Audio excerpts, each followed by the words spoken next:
Okay, so imagine this. You go to open TikTok on your phone, and it's just gone. Poof. Yeah, just like that. No more viral dances, no more funny videos, nothing. It sounds crazy, right? But that could actually be the reality for millions of TikTok users in the U.S. come January 2025. January 19th, 2025, to be exact. Right. So we're talking about over 170 million people potentially losing access to this app that's become such a huge part of our culture. And it's not just about missing out on the latest trends or funny videos. This whole thing is tied up in some pretty serious issues: national security, freedom of speech, you name it. Exactly. So that's why we're doing a deep dive today to try and understand what's going on with TikTok and why it might be facing a ban here in the US. Yeah, and it all really comes down to this recent decision by a federal appeals court. They upheld a law that could force ByteDance, that's TikTok's parent company, to either sell the app or face a total ban in the U.S. So basically, it's sell or be silenced. Pretty much. And it's because of concerns that ByteDance, because it's a Chinese company, could be forced by the Chinese government to hand over TikTok user data or even manipulate the content that Americans see on the app. So you're saying our TikToks could basically become a way for the Chinese government to spy on us? That's the fear, and some people are really worried about it. Congressman Troy Balderson even called TikTok a surveillance tool used by the Chinese Communist Party. Wow, that's a pretty strong statement. And the appeals court actually agreed that there's some pretty convincing evidence to back up these national security concerns. Right, and that's why they upheld this law that could lead to a ban. So what's TikTok saying about all of this? They're obviously not just taking this lying down. No, they're Yeah. pushing back pretty hard. They deny that they've ever manipulated content at the direction of the Chinese government, but they haven't completely ruled out the possibility that it could happen. So they're kind of leaving the door open there. It seems like there's a lot of he said, she said going on. But is there any actual proof, any hard evidence to support either side? That's the tricky part. None of the evidence has been made public. So we have these accusations from the U.S. government and denials from TikTok, but no smoking gun. So it's a bit of a digital whodunit. Yeah, and that makes it really hard to know what to believe. It raises questions about how we even determine truth and accountability in the digital age. I mean, how can you prove or disprove something like content manipulation on a platform as huge as TikTok? It's like we're being asked to pick a side without having all the facts. Exactly. But let's say, for argument's sake, that these national security concerns are legitimate. Does that mean we should just sacrifice freedom of speech? I mean, millions of Americans use TikTok to express themselves, to connect with others. Isn't banning the app a form of censorship? That's exactly the argument the ACLU is making, the American Civil Liberties Union. They're saying that banning TikTok would violate the First Amendment rights of all those American users. So it's a clash between security and freedom. Exactly. And the ACLU's stance is that the government can't just shut down an entire communication platform unless it poses a really serious and immediate threat, something that causes extremely serious and imminent harm. That's a direct quote. Extremely serious and imminent harm. That's a high bar to clear. So that's the question we have to ask ourselves. Does this potential threat from TikTok meet that standard?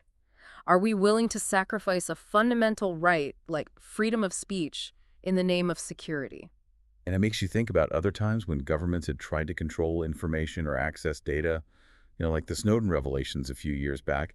That whole situation showed us how much government surveillance was already going on and sparked a huge debate about privacy and security. Right, and this TikTok situation feels like an extension of that conversation, but now it involves a social media platform that millions of Americans use every single day. Okay, so we've got these national security concerns clashing with freedom of speech arguments.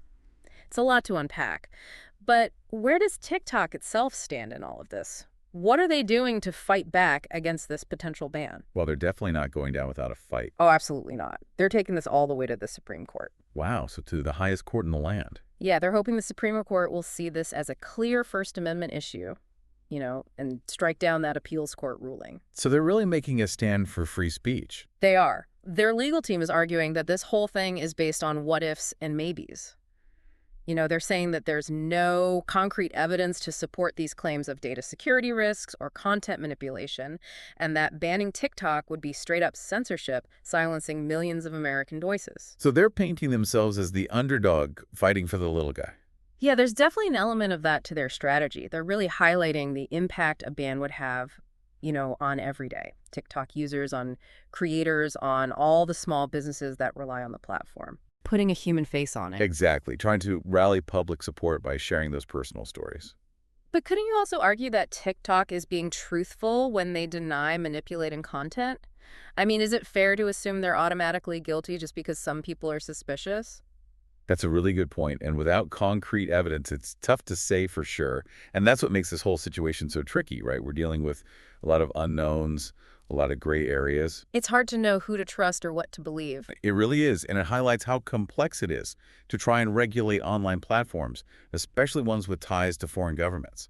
So TikTok's fighting this on the legal front, taking it to the Supreme Court, but they're also trying to stop this ban from actually happening in January, right? Right, they're asking for an injunction. An injunction, what's that? Basically, it's like a legal pause button. Hmm. If the court grants the injunction, it would temporarily prevent the ban from going into effect while TikTok's appeal is still going through the courts. So it buys them some time. So we've got this high-stakes legal battle playing out, and at the center of it all is this tension between national security and freedom of speech. As we try to make sense of it all, what are some of the key takeaways you think are important for our listener to understand? Well, I think one of the most striking things about this whole situation is the lack of hard evidence that's been made public. You know, we have these claims from the government about data security risks and potential content manipulation, but no concrete proof. And on the other hand, TikTok denies any wrongdoing, but their word might not be enough for everyone. So it's a lot of taking sides without having all the facts. Exactly. And it really makes you think about how we assess risk and make judgments in a world where information is often so opaque. It feels like we're constantly being asked to make decisions based on incomplete information. Right. And that's why it's so crucial to be a critical thinker. You know, we can't just accept things at face value. We need to question assumptions, consider different perspectives, be willing to acknowledge those gray areas. So with all that in mind, what are some of the possible outcomes here? What could happen next in this TikTok saga? Well, if the Supreme Court decides to hear the case, which they don't always do, they could overturn the lower court's ruling and prevent the ban from happening. That would be a big win for TikTok. Oh, huge. It would set a major precedent for future cases involving online platforms and freedom of speech. But what if the Supreme Court says no or they uphold the ban? What then? Then it gets really interesting because the decision would fall to President-elect Trump. He would have the final say. Exactly. He would have the authority to enforce the ban, which would force ByteDance to either sell TikTok or face its removal from U.S. app stores. But hasn't President-elect Trump's stance on TikTok kind of softened since he first called for a ban? It seems that way, yeah, especially after meeting with that billionaire Republican donor who also happens to be a major investor in ByteDance. Oh, right. So it's not clear what he would actually do if it came down to it. Not at all. It adds another layer of uncertainty to an already complicated situation. You know, we'll have to wait and see how he navigates this whole balancing act between national security and the potential economic and political fallout of banning such a popular app. So many moving parts. I know, right? And what about TikTok's push for an injunction? Could that change things? Yeah, could that buy them enough time to turn the tide? It's definitely possible. If the court grants the injunction, it could delay the ban, giving TikTok more time to work through the legal process and maybe even negotiate some kind of agreement with the U.S. government. It's like a high-stakes game of chess. Oh, absolutely. Yeah. Every move has these huge potential consequences. And it's not just about TikTok. It's about so much more. Right. This case goes way beyond just one app. It touches on fundamental questions about national security, freedom of speech, the role of technology in our lives. It's like a microcosm of all the challenges we face in this digital age. So for our listeners who are trying to keep up with all of this, what are some of the key things they should be watching for? What are the signs that things might be shifting one way or the other? Well, first, keep an eye on the Supreme Court. Will they agree to hear TikTok's appeal? That's a big one, because that decision alone will tell us a lot. Then watch for any signals from President-elect Trump about his stance. You know, will he clarify his position? Will he say whether he's planning to enforce the ban if it comes to that? And finally, stay tuned for any news about TikTok's efforts to get that injunction. Any movement there could really change the timeline of this whole situation. So much to watch for. A lot of moving pieces. It's a waiting game, but a significant one. Absolutely, with potential consequences that go way beyond the fate of a single app. This case could really set a precedent for how governments around the world approach regulating social media platforms, especially those with ties to countries that might have different values or political systems. So as we head into the final part of our deep dive, I want to leave our listeners with this thought. This isn't just about TikTok. It's about the future of the internet itself. It's about trying to find that balance between security and freedom in a world that's becoming more and more interconnected. That's a great way to put it. We'll be back after a short break to explore those broader implications of this case and what it might mean for the future of online expression. All right, so we're back and we've been talking all about this TikTok situation. It's pretty clear that the stakes are high. It's not just about one app going away. It's about setting a precedent for how governments deal with these big online platforms and how they approach freedom of speech in our digital world. Yeah, this whole thing really makes you think about some big questions. Yeah. Like how do we balance the need for national security with individual rights in a world that's becoming more and more interconnected? Where do we draw the line between protecting sensitive data and allowing information to flow freely? It feels like we're in uncharted waters here, facing challenges we've never really had to deal with before on this scale. I agree. What we're seeing is this clash between the laws we have Yeah. and the reality of how quickly technology is changing. The legal frameworks we have in place might not be equipped to handle the complexities of these global platforms like TikTok. So this case could actually push lawmakers to rethink those frameworks, to come up with new ways to regulate online spaces without stifling innovation or stepping on people's fundamental rights. Absolutely. Yeah. This could be the thing that sparks a much wider conversation about digital governance.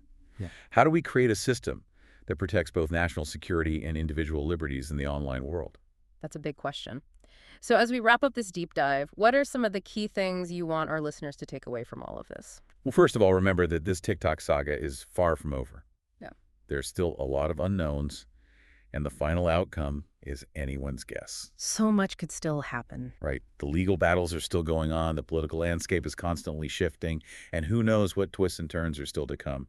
And no matter what happens in this particular case, it highlights this growing tension that exists between governments and these big tech companies, especially the ones that operate across international borders.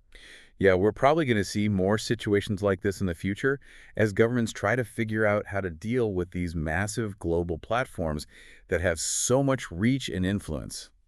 This TikTok case could set a precedent for how those conflicts are resolved. It's a reminder that the internet, for all the good it brings, can also be a battleground, a place where different values and interests collide. And it's up to all of us to stay informed, think critically, and participate in the conversations that are shaping the future of our digital world. So as we leave our listeners with all of this to think about, what's the one thing you hope they take away from our deep dive today? I hope they come away from this with a sense of curiosity. I hope this encourages them to look beyond the headlines and really dig into the nuances of this issue. It's easy to get caught up in the hype or just accept what you hear, but it's so important to consider all sides of the story, to really understand the legal and political complexities, and to form your own informed opinion. That's such a crucial point. In an age where we're bombarded with information from all directions, critical thinking is more important than ever. We can't just take things at face value. We have to question, analyze, and dig deeper. And as the digital landscape continues to evolve, that ability to think critically is going to be more and more essential for navigating all the challenges and opportunities that lie ahead. This has been a fascinating conversation. So many things to consider. As always, thanks for joining us for this deep dive. We'll be back next time with a new topic ready to unpack even more complex issues. Until then, stay curious and keep exploring.